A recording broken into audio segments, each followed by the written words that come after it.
Good morning student, मैं Geetika Madhuban public senior secondary school से। आज आपकी ऑनलाइन 9th की क्लास, इसमें अपन चैप्टर चुनाव के बारे में पढ़ रहे थे। तो चुनावी अभियान जो है वो किस प्रकार का होता है, अपन ने इससे पहले पढ़ा कि चुनाव लड़ने के लिए कैसे टिकट की व्यवस्था की जाती है और किस प्रकार उम्मीदवार को खड़ा करवाया जाता है। तो कौन किस पार्टी का हो, ऐसे नीति कौन सी हो जिसमें कि स्वतंत्र खुली चर्चा में यह बहुत जरूरी है। चुनाव अभियान के दौरान यही होता है कि हमारी अंतिम जो सूची की घोषणा है वो मतदाता तारीख के बीच में आमतौर पर 2 सप्ताह के समय चुनाव प्रचार के लिए दिया जाता है, यानी कि समय पीरियड उसके अंदर दिया जाता है जिसके अंदर की उम्मीदवार मतदाताओं के संपर्क भी करता है और अपनी राजनीतिक चुनावी भाषणों को देकर वह अपनी पार्टी के लिए, समर्थकों के लिए वह अब इस अवधि में वह अपने लिए चुनाव की घोषणा कर सकता है, वह तथा अपने लिए चुनाव भी फैसला ले सकता है। ये 2 हफ्ते चलता है और जिस समय राजनीतिक तैयारी होने लगती है तो उससे महीनों पहले से ही तैयारियां शुरू भी कर देते हैं। लेकिन एक ऑफिशियल के अनुसार चुनाव की जो पार्टियां हैं वो इसी और केंद्रित भी करना चाहती हैं कि ये लोग मुद्दों पे आकर्षित करती हैं और वोट देने के लिए कहती हैं। चुनावों के दलों को उठाए हुए सफल नारों पर भी गौर किया जाता है। इंदिरा गांधी के नेतृत्व में कांग्रेस पार्टी ने 1971 में लोकसभा चुनावों में गरीबी हटाओ का नारा दिया था, जो कि पार्टी में वादा किया कि सारा सरकार जो है वो नीतियों में बदलाव करके पहले देश में गरीबी हटाएगी। ऐसा अभी भी तक भी नहीं हुआ है, लेकिन यह नारा उस समय का था। 1977 में जयप्रकाश नारायण ने अपनी जनता पार्टी के लिए एक नारा दिया था, लोकतंत्र बचाओ, जिसमें कि पार्टी में आपातकाल के दौरान हुई ज़्यादातर समाप्तियों को नागरिक आज़ादी का बहाल करने का भी वादा किया है। इसी प्रकार वामपंथी दलों ने 1977 में पश्चिमी बंगाल में एक नारा दिया, जमीन जोतने वालों को नारा दिया गया था, यानी कि जमीन जोतने वाले जो लोग थे उनको ऊपर भी यह कहा गया था कि वह भी वोट के अधिकारी हैं। 1983 में आंध्र प्रदेश में भी इस प्रकार का एक नारा दिया गया था।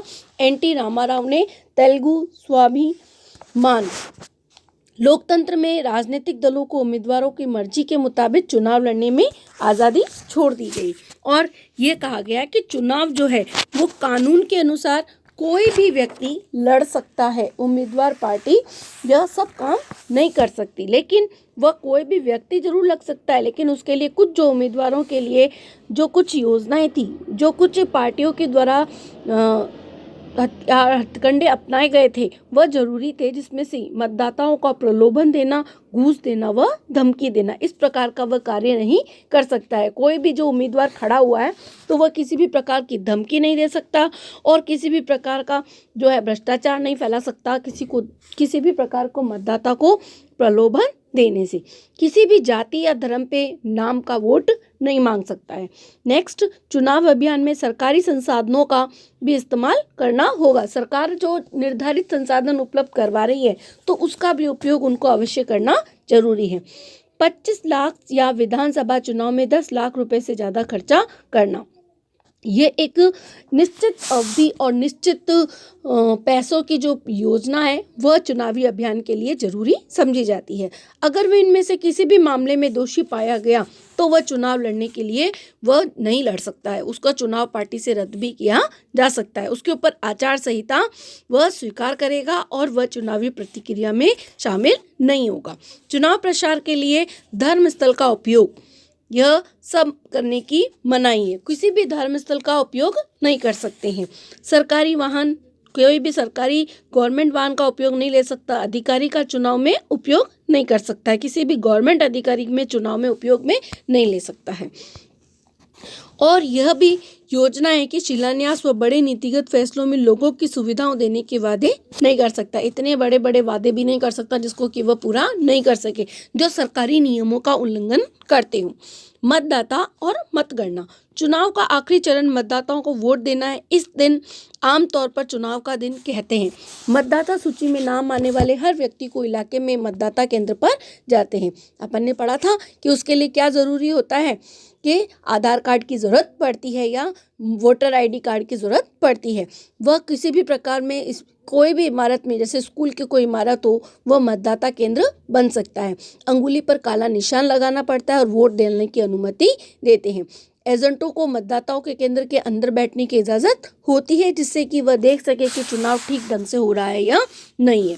पहले मतदाता मतपत्र पर अलग अलग छपे उम्मीदवारों का नाम और चुनाव चिन्हों में से अपने पसंदीदा उम्मीदवार जो है वो मोहर लगाकर अपनी जाहिर पसंद भी कर लेते हैं। अब मतदाता के लिए इलेक्ट्रॉनिक वोटिंग मशीन का इस्तेमाल होने लगा है। मशीन के ऊपर उम्मीदवारों के नाम व तथा उनके चुनाव चिन्ह बने होते हैं और निर्दलीयों के उम्मीदवारों के चुनाव चिन्ह भी दिए जाते हैं। उम्मीदवारों में वोट देने का और चुनाव चिन्हों को आगे बटन को एक बार दबाकर, जिसको अपन क्या बोलते हैं, एक ब्लू सा डब्बा होता है, वाइट सा डब्बा होता है और उसके चारों तरफ जो है वो ब्लू लाइन बनी हुई होती है उसके आमने सामने, और वोटिंग मशीन होती है जो कि सील बंद होती है। सुरक्षित वोट दिए जाते हैं और चुनाव मशीनों को साथ में एक साथ खोला जाता है और मतों की गिनती की जाती है। सभी दलों को एजेंट रहते हैं मतदाता करने के निष्पक्ष ढंग से हो सके। किसी भी चुनाव क्षेत्र में ज़्यादा मत देने वाले उम्मीदवार को विजयी घोषित किया जा सकता है। ये घोषणा किस पर दी जाती है, वह तारीख निर्धारित होती है और उस तारीख के अनुसार टीवी पर, रेडियो पर, अखबारों पर बहुत बड़ा अवसर होता है जिसके की घोषणा की जाती है।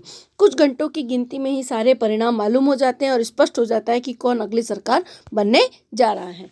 नेक्स्ट टॉपिक है अपना, भारत में चुनाव क्यों लोकतांत्रिक है। इसके बारे में अपन कल पढ़ेंगे।